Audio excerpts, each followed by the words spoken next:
Mga kananay, happy Monday po. Ayan, ang kananay mamamalansya gawa ng naggala kahapon.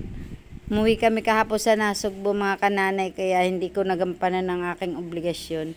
Mga kananay, yan inatira ko lang kagabi at ako'y sumingit naman ng pamamalansya kagabi. At wala maisusuot yung aking amo. Kailangan ko mamalansya kagabi kahit gusto ko nang mahiga at sa pagod ng biyahe. Ayan mga kananay, namalansya muna ako. Ano lang naman na yan, kasi yung iba kagabi pinalansya ko na ng dalawang palda at saka dalawang blouse. Ngayon may natirang dalawang palda, dalawang blouse, dalawang terno ng PE uniform. Yun na lang ang plaplansyahin ko. Ang hirap mga kananay, kung lahat ng gawa ay mga nanay lang nakilos. Ayan, marami pa akong dyan gagawin, kaya ayan na lang muna kananay ang ating tatrabahuin, yung pamamalansya.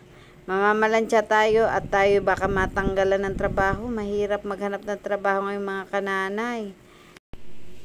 Kailangan natin magsipag mga kananay. Planchadora ang kananay nyo ngayong araw na ito. Araw ng Lunes. Mahirap mawala ng trabaho, diba mga kananay? Mahirap maghanap ng trabaho. Uso pa naman ngayon ng 13 month. Kayo ba mga kananay may 13 month? Ang kananay nyo wala 14 month ang nadating, hindi 13 month. Charis. Mga kananay, ang hirap ng split ng paldang ere. Ang hirap ba ituwid yung pantay-pantay ang slit? Kasi yung minsan ko inutusan yung babaeng yan, trinay ko lang ba?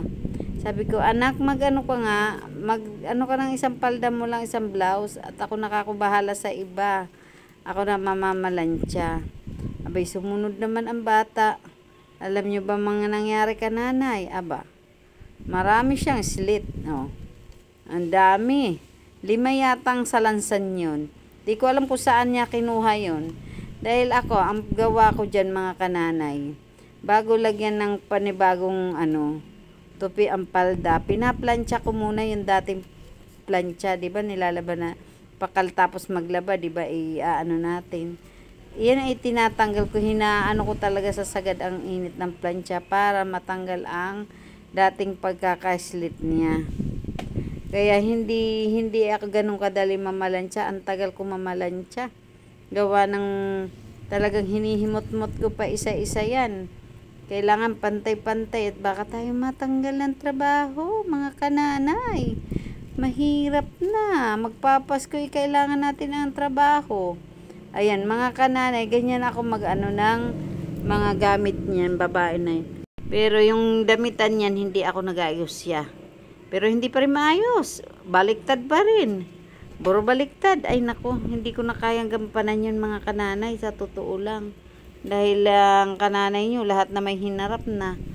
Ayan, ganyan lang kadali mamalansya kananay nyo, diba? Sana all, ganyan kabilis. Kung ganyan ba ang pagtatrabaho ng kananay, hindi madali. Kaya lang hindi naman aari ng ganyan, parang tayong hulong turumpo. Ang mga kananay, palda na lang yan at saka yung mga jogging pants ang kasunod. Pero tapos na yung mga palda niya. Jogging pants na lang, 2 t-shirt, 2 jogging pants. Terno kasi niya yan. Ang gamit niya kasi dyan, Miyerkules at Sabado. Pag minsan kasi may pasok ng Sabado. Lalo ngayon, panay ang practice sa foundation nila. Ewan. Lagi ng gabi umuwi. Ako natatakot sa sitwasyon. Ayan mga kananay, patapos na ako sa blouse.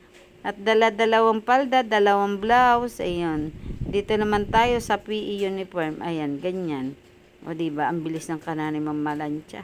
Kung ganyan ba naman kabilis, edi walang problema, tapos agad. In real life, bagal lang nanay nyo mamalansya. Ayan mga kananay. Saglit-saglit lang naman, hindi naman masyadong sensitive itong kanyang PE uniform. Kaya ganyan karami ang PE uniform para hindi ako hagad magpalaba-laban ng paisa-isa. Kaya kinumplito ko na ang kanyang 1 linggo, may extra pa. Dapat ang PE uniform niya is isa lang. Siyempre, pag sinuot ng Miyerkules, baka pumasok ng Sabado, wala pa, hindi pa nakakaan. Pero laba na yun dahil Miyerkules ay laba day. Ayan. Siyempre, hindi naman inaasahan, minsan nadudumihan, na kailangan niya ng extra, kaya kumuha na ako ng extra niyang PE uniform. Ayan, para hindi nahagard mag-isip kung saan kukuha. Lalabahan, patutuyo, nahangay rin sa gabi. Ang hirap kaya ng ganong sitwasyon, mga kananay. Kung naipipil nyo ako, ang hirap. Ay siya, mga kananay, salamat sa inyong panonood. Hanggang dyan na lang, ingat tayo.